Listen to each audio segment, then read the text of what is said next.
Bethlehem was the ancestral home of Joseph.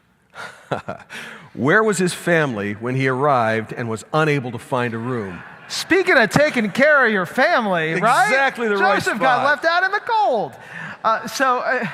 So two things to think about this. Number one, it is true that Bethlehem was the ancestral, and that's actually a key word, home of Joseph. It does not mean that Joseph was necessarily born in Bethlehem. It simply means that Joseph was part of the household of David, and Bethlehem was the city of David. And so for this particular census, you went back to the place where your ancestors came from. So it could be that Joseph didn't have any immediate relatives there.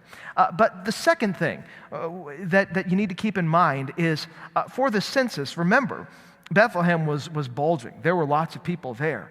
And we're not talking about inns. Pastor mentioned this in his Christmas Eve message that would have been in Bethlehem.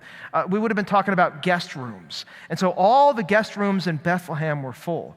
And there's actually this really interesting theory that goes something like this. A lot of times, and this was common in this day and age, when animals would be put out to pasture at night, they would actually be brought into the house. Okay, think of your favorite dog or your favorite cat, and maybe they have way too much weight in your house, right? Because they begin off the furniture and then they move onto the furniture. They begin in their own bed and they wind up in your bed.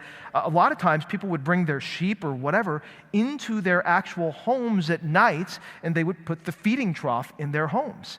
And so it could actually be that Joseph and Mary were in somebody's home with the animals at night when Jesus was born, which means they wouldn't have been receiving no hospitality.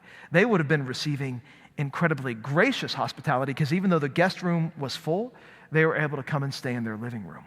Some of you will remember I shared an experience that Julie and I had in Ethiopia, where we visited a rural family in a small village. And when we went to their home, we walked into this sort of domed-shaped home and walked inside, and it's sort of a model of ancient homes. They've been building these homes the same way for a long time. And if you remember, I walked in, we went from bright light to pitch black, walked into this house and stepped in something about the same time that something very large was moving next to me. Well, I was in the stable. And next to the stable was the kitchen. Behind the kitchen were the sleeping quarters, a little loft area where the children were, and the lower area below where the parents were. And when I'm talking about above and below, I'm talking about the difference between here and there, and that's all the room there was.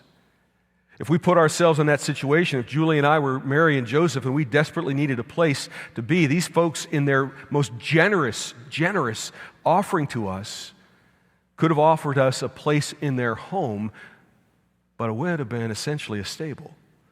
And so I think we have to keep in mind the scale and the reality of the context.